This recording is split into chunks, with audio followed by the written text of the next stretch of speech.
তোমরা এখানে কেন এসছো? টাকার জন্য আপনি আপনার ছেলেকে নিলাম করছেন, আমি সব জানি স্যার।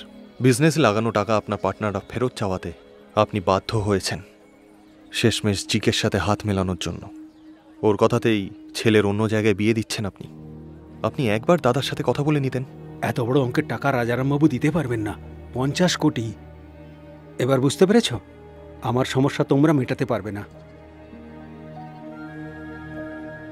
লগ্নের সময় হয়ে গেছে, তোমরা যাও। ভাগ্যের লেখা কেউ বদলাতে পারবে না।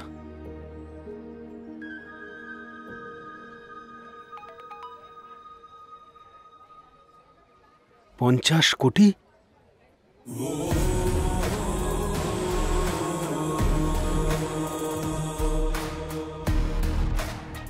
বাবা, 50 কোটি টাকা! স্যার, এখন টাকা আপনার অ্যাকাউন্টে, আপনি আর কোনোভাবে বাধ্য নন।